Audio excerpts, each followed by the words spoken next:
Namaskar children. In the continuity, today we are going to revise the merits of a joint stock company, and here is the first merit, that is limited liability. The shareholders are liable to the extent of the amount unpaid on the shares held by them. Only the assets of the company can be used to settle the debts, leaving the owner's personal property free from any charge. So the shareholder's degree of risk is limited to its investment in the company. The shareholder's personal property is free from charge. This attracts individuals to invest in joint stock companies without any fear of unlimited or unknown risk. The second merit is transfer of interest. Transfer of ownership is easy in a joint stock company. Why is it so? Because the share of a public limited company can be sold in the market and as such can be easily converted into cash in case whenever the need arises. There is no need to take any prior permission or consent from other shareholders. Investors invest money without any fear of blockage of investment.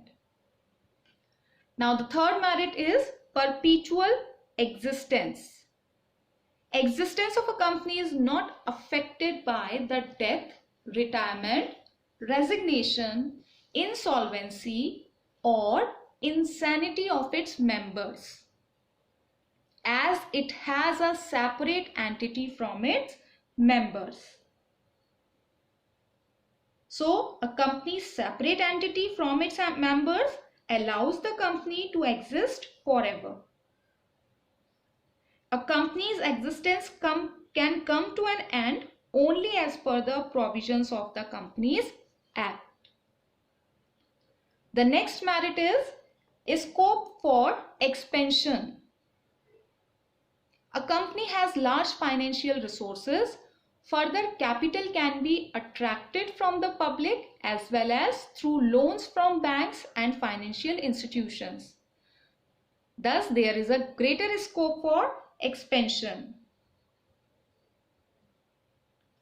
The next merit is professional management. A company can afford to pay higher salaries to specialists and professionals. It can therefore employ people who are experts in their area of specializations. Joint stock companies are operated on large scale, facilitating division of work. Thus, there is need and possibility of appointing professionals for handling the business affairs.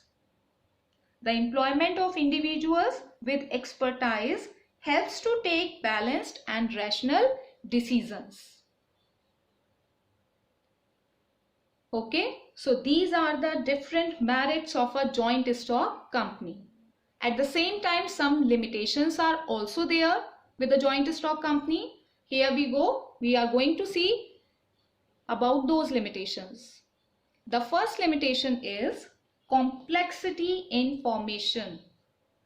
The formation of a company requires greater time, effort, and extensive knowledge of legal requirements and the procedures involved. Number of documentations and legal formalities are there, and it is quite technical, time consuming and expensive affair.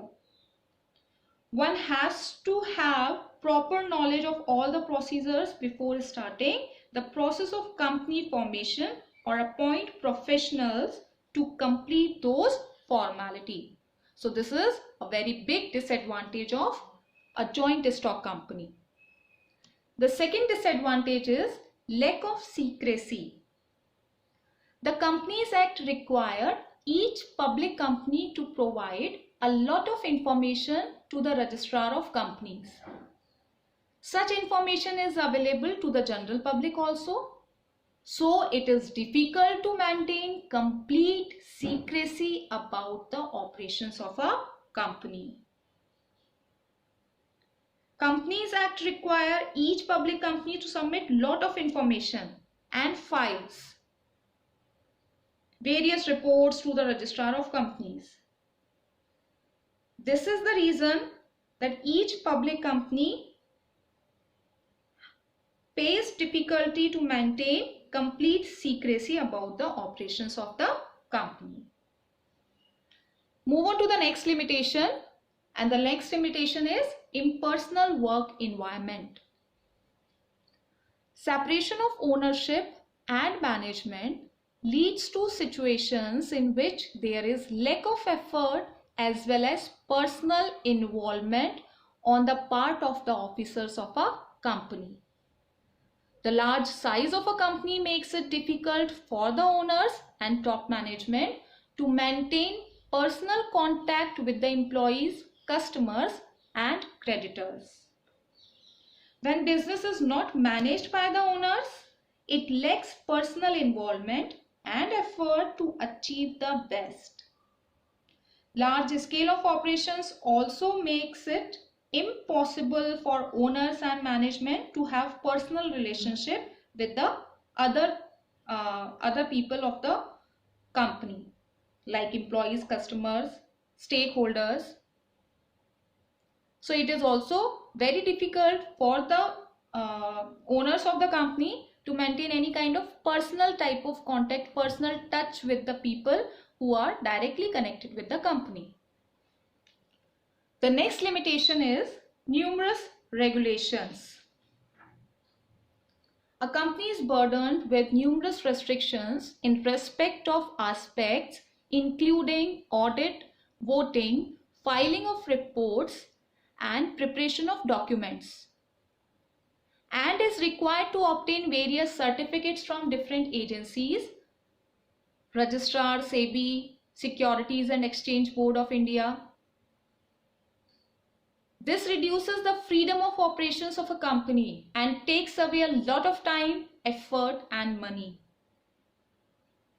Companies are subject to various legal formalities, and these are required to get their financial results audited also. All the legal formalities not only reduce freedom of work but also involve lot of money, effort, and time. The next limitation is delay in decision making. Companies are managed through the board of directors, which is followed by the top management, middle management, and lower level management. Top management consists of the owners, the board of directors. Middle management means the different departments managers like marketing manager, human resource manager, operational manager, and lower level management, subdivision heads, clerks, these all. Communication as well as approval of various proposals may cause delays not only in taking decisions but also in acting upon them. Companies are democratically managed through the board of directors, which is followed by the top management, middle management, and lower management. So at the same time, whenever any kind of decision is supposed to be taken, at the same time, what can happen? These three of the levels are there, and each person should have to follow this hierarchy, and this creates the delay in decision making. The next limitation is oligarchic management. The shareholders are spread all over the country and a very small percentage attend the general meetings. So the board of directors enjoy considerable freedom in exercising their power, which they sometimes use even contrary to the interest of the shareholders.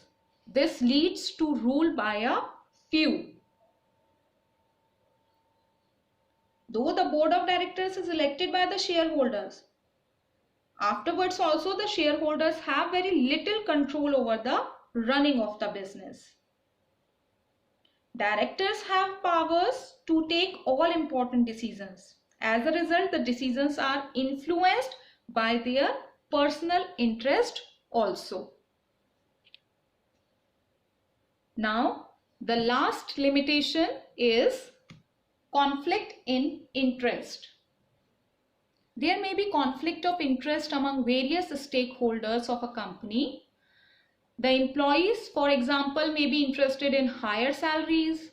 Consumers desire higher quality products at lower prices, and the shareholders want higher returns in the form of dividends and increase in the intrinsic value of their shares. It often becomes difficult to satisfy such diverse interest.